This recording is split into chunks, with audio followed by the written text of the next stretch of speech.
Estamos aqui, ilustres debatedores, professores que estão trazendo sua experiência, sua cultura aqui para o esclarecimento do nosso telespectador no Linha de Frente. É importante, isso não é juridiquês, isso é uma discussão constitucional sobre aquilo que afeta o seu direito de ir e vir, para que as normas constitucionais sejam observadas e você não seja vítima de um Estado autoritário, de um Estado que vai ceifar os seus direitos. Nós estamos, nesse momento, produção, com o professor Pedro Serrano, que está aqui, vai entrar ao vivo conosco, eminente professor constitucionalista, administrativista. Em primeiro lugar, querido Pedro, como você está de saúde? Você está bem? Não pôde estar aqui conosco, mas desejamos a você imediata e pronta recuperação, meu amigo. Tá tudo bem com você? Tudo ótimo, Capês. Um Covid, né, com sintomas leves, né, mas eu tenho que ficar recluso por um período, é o que o médico me orientou, né, inclusive para não transferir para as outras pessoas. Eu não fui aí para não transmitir para vocês, obviamente. Você vai tirar de letra. Seria um prazer estar aí, seria um prazer imenso.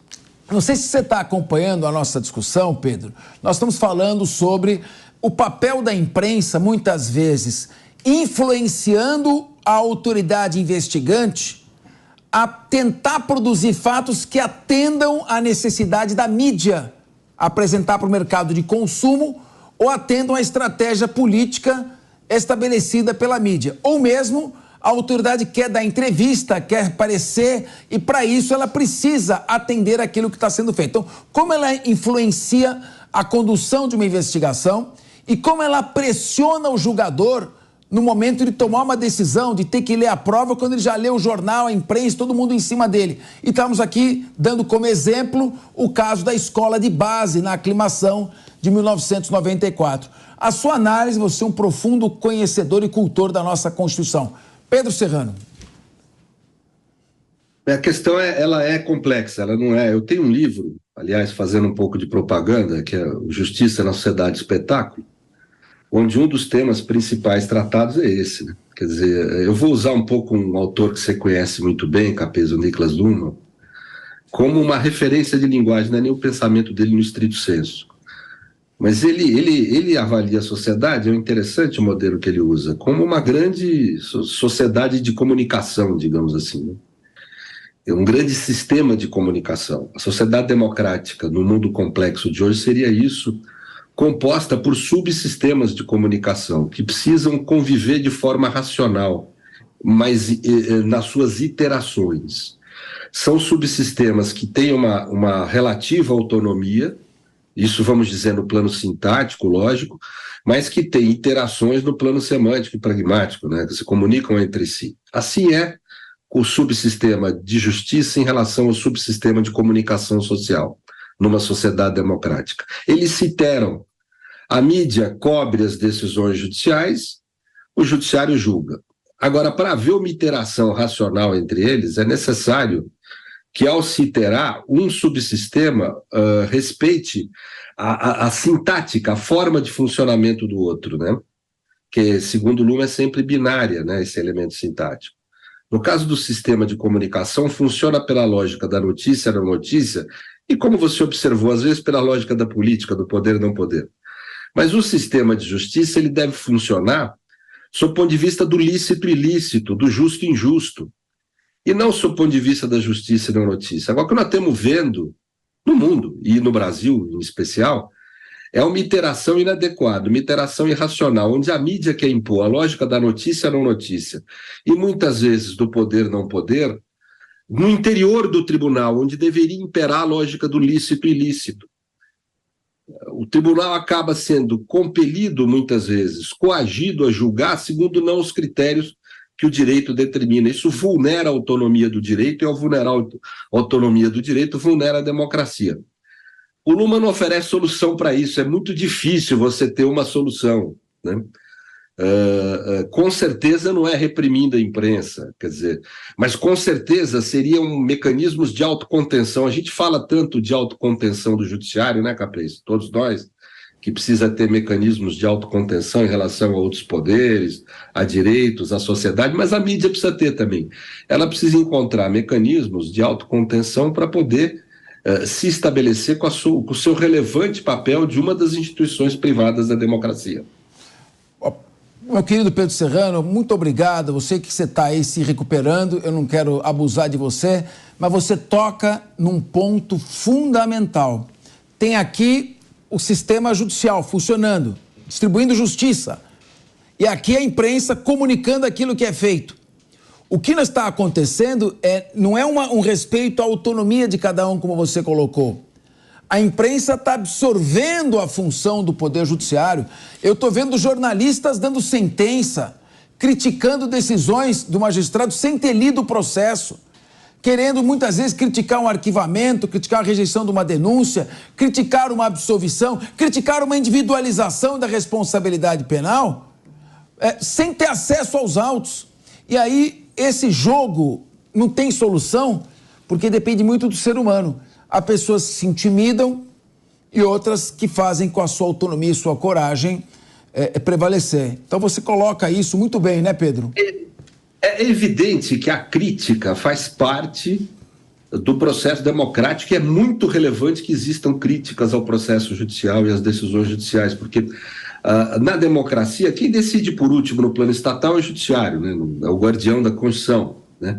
O mecanismo democrático que há para corrigir erros do judiciário é a crítica à decisão judicial, mas a crítica acadêmica, fundamentada, que cria aquilo que os alemães, o Leni Streck no Brasil, chama de constrangimento epistemológico.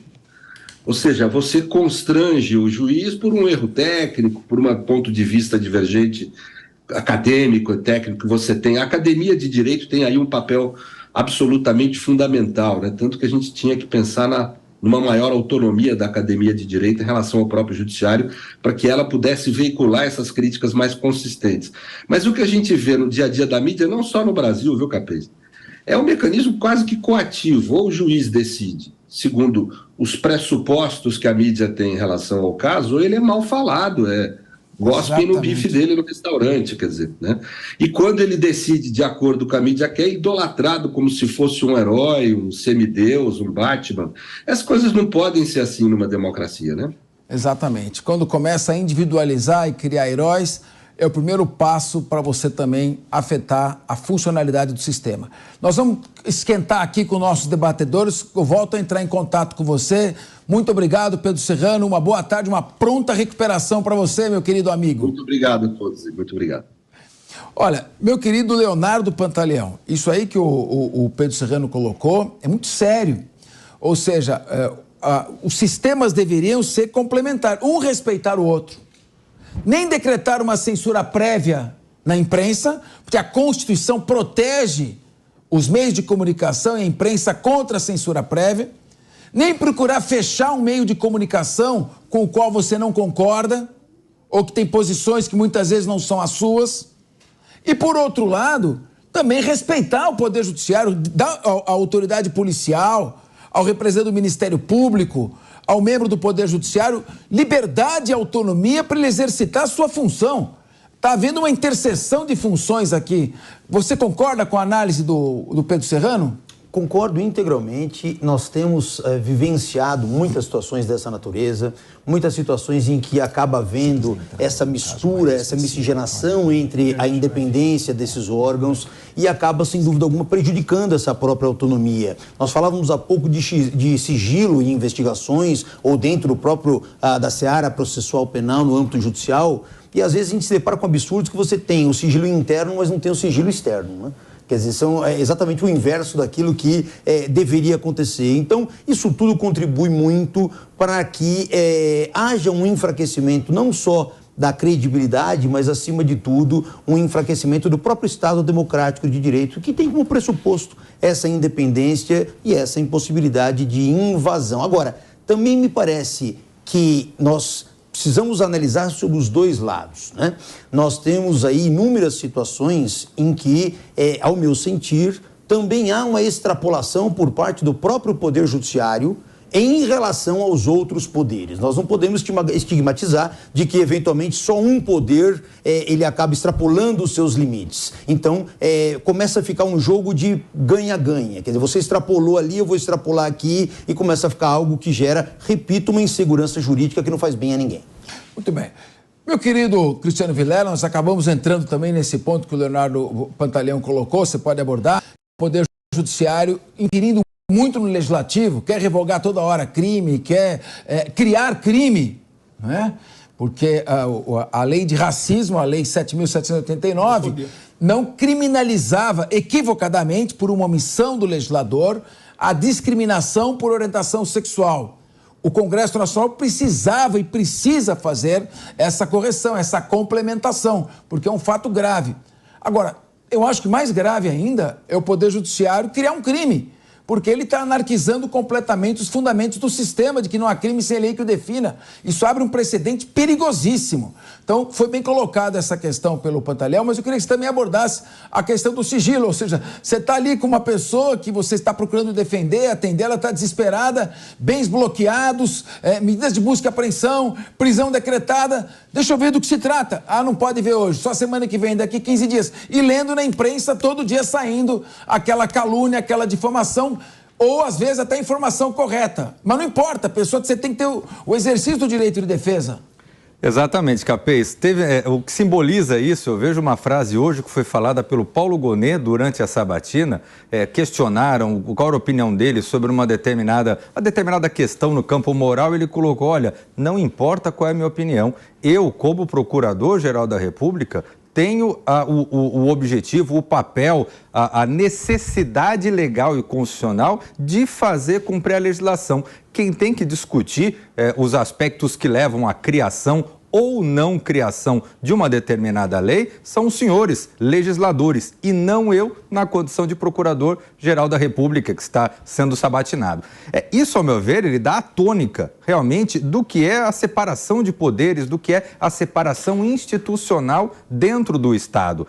Quem tem que analisar a conveniência, os aspectos morais envolvidos, o interesse social, para fazer com que uma determinada prática criminosa ela seja considerada crime, seja tipificada através da legislação, ou que de alguma forma o entendimento seja modulado, calibrado e tudo mais, é o legislador. Cabe ao judiciário a aplicação e a preservação dos princípios que são estabelecidos na Constituição.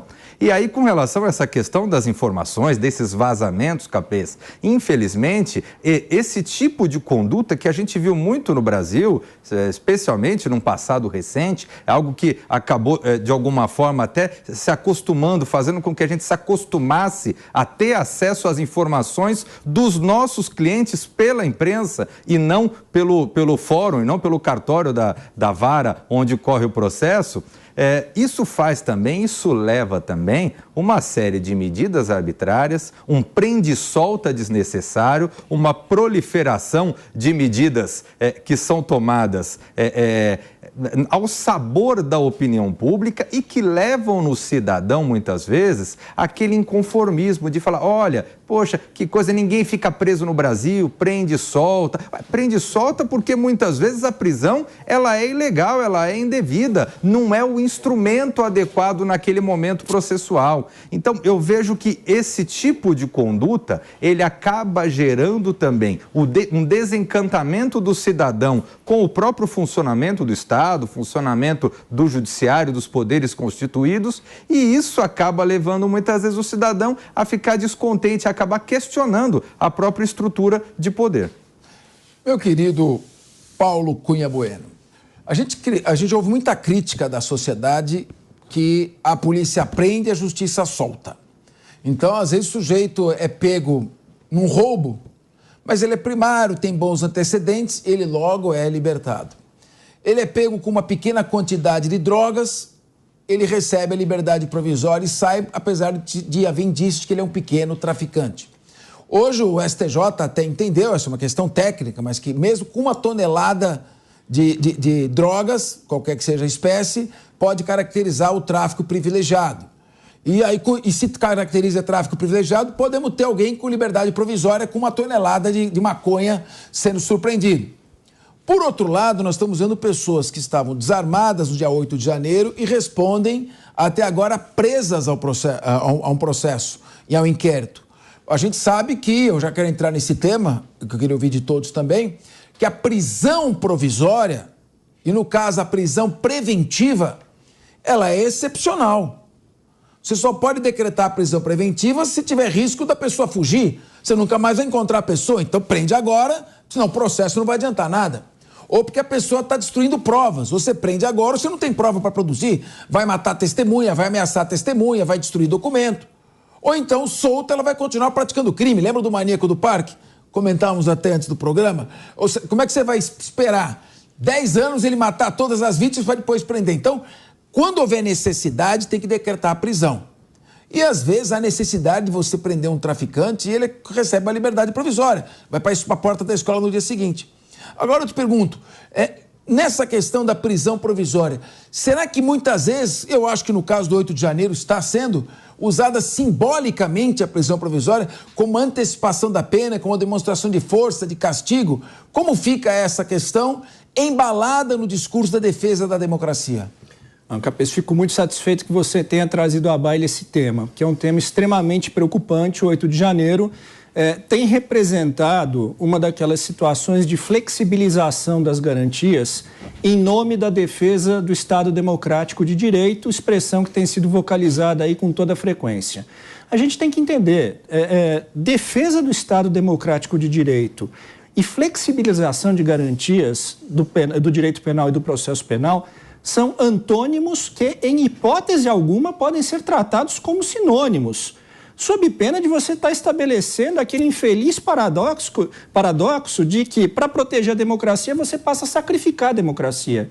E essa é a fala onipresente de qualquer movimento autoritário. E o 8 de janeiro a gente assiste isso, sem aqui ignorar a gravidade da depredação, do vandalismo que aconteceu ali na Praça dos Três Poderes. É fato que nenhum dos elementos, nenhum dos fundamentos que justificam uma prisão preventiva, e elas já se alongam aí há 11 meses, se encontra presente. E é um estado de coisas gravíssimo porque não há também individualização. Nós tivemos mais ou menos 1.350 presos no dia 8 de janeiro, e que é evidente a impossibilidade de você individualizar qual foi a participação de cada um, qual foi a colaboração de cada um naquele episódio. Isso é muito grave. Nós temos precedentes na nossa literatura jurídica muito ruins. O mais célebre deles é, inclusive, do Carandiru, onde nitidamente você teve ali uma dificuldade insuperável de individualizar quem foram efetivamente os policiais que praticaram ali, que mataram e que se extrapolaram as suas funções. No 8 de janeiro, a situação fica mais grave pelo número de pessoas e principalmente porque nós não temos aqui claramente identificada essa caracterização de crimes contra o Estado Democrático de Direito.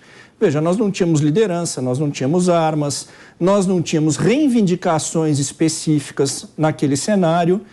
E, apesar disso, e provavelmente na linha do que você colocou, por razões de exemplariedade ou visando mitigar ou intimidar futuras manifestações, ainda que pacíficas viessem a ser, se está emprestando um tratamento excepcional, flexibilizando as garantias do direito penal e do processo penal. Quer dizer, em nome da gravidade do caso, dos protagonistas, pouco importa. Quem perde é a democracia. A expressão superlativa do que a gente está falando desse estado de coisas foi o falecimento do indivíduo que foi preso no 8 de janeiro, né? E se você for olhar o detalhe do caso, depois da morte dele foi olhado com lupa, efetivamente, é um indivíduo que chegou lá na Praça dos Três Poderes depois das 4 horas da tarde, quando já havia concluído a vandalização, enfim, os atos mais graves já haviam estagnado, foi preso. Ficou ali por 10 meses, ao longo dos quais foi atendido mais de 30 vezes no Hospital da Papuda, diagnosticado com comorbidades, com recomendação médica dos médicos públicos para que fosse para casa, um parecer favorável do Ministério Público Federal, e a apreciação disso foi deixada de lado, foi sendo postergada até que ele veio a óbito. Então, é uma situação inaceitável dentro de uma perspectiva de um Estado democrático de direito. Flávia, quando eu leio os livros que eu escrevi de processo penal, de direito penal, quando eu estou numa sala de aula falando para os alunos, eu vejo uma distância tão grande entre aquilo que nós estamos ministrando como ciência e aquilo que estamos testemunhando na prática. Nós, ou será que é no mundo inteiro, estamos ficando mais práticos, mais casuístas e deixando de lado um sistema de garantias, não estamos mais construindo um sistema que permite uma uniformidade de tratamento para tratar hipóteses semelhantes de modo assemelhado? Você, como advogada militante, experiente, muito bem-sucedida, você sente essa dificuldade? Acho que o que falta é exatamente a compreensão de qual é o papel do judiciário, né? Quando a gente tem essa distorção, seja por qual motivação, a gente se perde em olhar esse sistema de garantias com a importância que ele deve ter para uma democracia. Eu gostaria de trazer o exemplo da Lava Jato, que eu acho que simboliza, talvez, a maior distorção que nós já vivemos em termos de respeito às garantias. E por quê? Porque a Lava Jato começa com um objetivo que era um objetivo absolutamente nobre, o combate à corrupção. Duvido que alguém nesta mesa não se coloque ao lado de alguém que queira combater a corrupção. Só que esse combate, ele deve se dar dentro das regras legais, dentro daquilo que sustenta um Estado democrático de direito. Quando a finalidade, ela supera os meios legais, aí a gente se perde. E aí o judiciário se perde no papel que ele deve exercer relevantíssimo, né? Talvez do poder mais essencial para que esta democracia seja mantida. Então, eu não acho que é um privilégio nosso, Capês, eu não acho que isso acontece só no Brasil, mas eu acho que, ao longo dos anos, a depender do chamariz que tenha, a justiça se perde. Se perdeu, na minha percepção, no caso do Mensalão, se perdeu com muito mais força na Lava Jato, onde a gente ainda teve o nascimento desta figura de um juiz-herói, que seria esse combatente, e isso fez com que tudo fosse distorcido, em especial o respeito a essas garantias e o olhar sistêmico que a gente tem que ter de compreender que para cada um de nós, inocentes ou culpados, a justiça deve ser a mesma. E ela deve ser a mesma para que ela seja exatamente respeitada e para que no momento que venha a necessidade de uma condenação ou de uma prisão preventiva, essa prisão esteja sustentada em lei e no respeito às garantias. Senão, a gente se perde, como vem se perdendo muitas vezes nos últimos anos aí ao longo da história do Brasil. Muito bem. Leonardo Pantaleão, a Flávia Real coloca aqui a questão da Lava Jato. Ela começou, são 20 bilhões de reais roubados da Petrobras. Então a Lava Jato começa utilizando adequadamente os sistemas das delações premiadas, vai avançando no combate à corrupção, vai conseguindo reparação do prejuízo ao erário. A Petrobras perdeu quase que metade do seu valor por conta da corrupção. De repente, aquela investigação que está se aprofundando, ela começa a meio que perder um pouco o foco. E a 13ª Vara Federal de Curitiba passa a ser competente para todos os casos. Ou seja, como se não tivesse mais nenhuma outra vara criminal com competência para isso. Esse tipo de concentração, esse tipo do juiz que decreta a prisão e depois vai ter que julgar culpado ou inocente, e que ele fica muitas vezes vinculado psicologicamente. Como é que ele vai manter? Ele decreta a prisão, mantém o acusado preso o processo inteiro. Como é que na hora, se ele vislumbrar que não tem provas, ele vai dizer, desculpa aí, foi mal, eu vou te absolver, eu errei. Então, isso é complicado. Só que isso está se repetindo num outro patamar. Então, essa questão da concentração de competência, o abuso das prisões provisórias, a violação do direito de defesa, a não individualização das acusações, que eram críticas que nós fazíamos à Lava Jato e diziam, não, vocês estão defendendo os corruptos. Não, nós estamos defendendo a rigidez do sistema. E essas críticas que fizemos foi um sistema que está se repetindo agora. Então, eu queria a sua análise sobre isso. Eu concordo e entendo também o seguinte, né? A injustiça que alcança a um é uma ameaça para todos.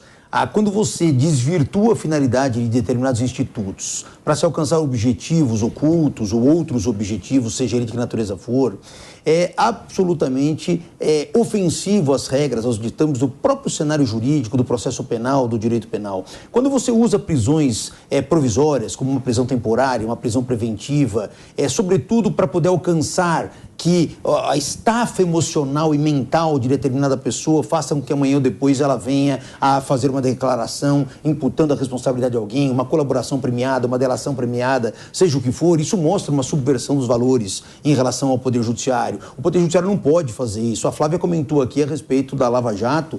A Lava Jato depois demonstrou-se que aquele objetivo inicial transmudou-se durante a sua trajetória. Você começa a identificar ali verdadeiros conluios entre magistrado e integrantes do Ministério Público, onde trocam mensagens, onde o magistrado que deveria ser isento, o magistrado que deveria manter ali a sua equidistância em relação às partes, orienta a parte, quem deve ser ouvido, quem não deve ser ouvido, qual é o integrante do Ministério Público que deveria participar de determinado ato processual. Quando você percebe isso, volta àquilo que nós falamos. Existia naquele contexto uma pressão muito grande de imprensa, existia naquele contexto vários interesses ali subvertidos e a Lava Jato se tornou, sem dúvida, eu não tenho o menor receio de dizer, uma das situações mais vergonhosas que alcançaram o sistema jurídico brasileiro. E hoje nós estamos vivenciando outra situação que também merece uma reflexão. E o que me preocupa um pouco, por isso citei a frase que a injustiça é uma ameaça para todos, o silêncio da sociedade, principalmente quase caindo num esquecimento dessas pessoas que estão presas no 8 de janeiro, por conta dos atos de 8 de janeiro. Nós temos pessoas morrendo, tá certo? Quer dizer, não é que houve uma morte súbita, é uma morte anunciada. Se você compulsar os autos, você verifica ali os inúmeros pedidos da defesa, pareceres favoráveis, inclusive do Ministério Público pela liberdade, e o Judiciário, por alguma razão, não se manifesta em tempo e nós temos um resultado morte. Isso precisa ser analisado até sob pena de, eventualmente, dentro dos próprios princípios jurídicos, apurar eventuais responsabilidades pelo resultado.